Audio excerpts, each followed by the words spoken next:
ఒకటి గుర్తుపెట్టుకోండి, ఈరోజు ఈ బిజినెస్ మీ అప్లయన్స్ కాదు, వీళ్ళది కాదు, వీళ్ళతో మనం కూలి పనులు కాదు. ఈ బిజినెస్ ప్రతి ఇండివిజువల్ది. ఇక్కడ కూర్చోండి, ప్రతి ఇండివిజువల్ది. మీ టీం ఈరోజు 5 మెంబర్సే కావచ్చు, 50 మెంబర్స్ కావచ్చు, 5,000 కావచ్చు, 50,000 కావచ్చు. ఈ బిజినెస్ మన అందరిది.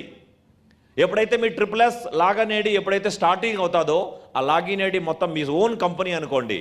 మీరు ఈరోజు ఎలాగైతే కన్స్ట్రక్ట్ చేస్తారో రేపొద్దున ఎంజాయ్ చేయొచ్చు.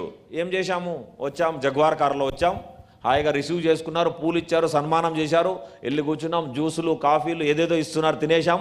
అండ్ మధ్య మధ్యలో రావడం, ruby recognition, emerald recognition, Topaz recognition చేయి కలపడం, వెళ్ళి కూర్చోవడం. ఇక్కడికి రావడం, 5 నిమిషాల స్టోరీ చెప్పుకోవడం. దీనికోసం ఏమైనా బుక్కులు చదివానా? ఒకే స్టోరీ అగైన్ అండ్ అగైన్ చెప్పాల్సి వస్తుంది. మామూలుగా బయట అయితే రాత్రంతా చదివి రేపు వెళ్ళి కాలేజీలో చెప్పాల్సి వస్తుంది ఏమన్నా, ఒకవేళ టీచర్ లెక్చరర్ ఎవరైనా అయ్యారంటే. అవునా కదా? ఇక్కడ ఏమీ చదవనవసరం లేదు. రియల్ స్టోరీ నేను ఏం చేశాను అది మాత్రమే చెప్పుకుంటున్నాను. దీనికి ఏమైనా ప్రిపేర్ చేయాలా? నాకు అనిపిస్తుంది అప్పుడప్పుడు సేమ్ స్టోరీ అన్న బోర్ అవుతారేమో మనుషులు, చెప్పాల్సి వస్తుందండి. నేను ఆర్మీలో ఉన్నాను, పౌల్ట్రీ ఫామ్లో పనిచేశాను చెప్పాలి కదా మరి.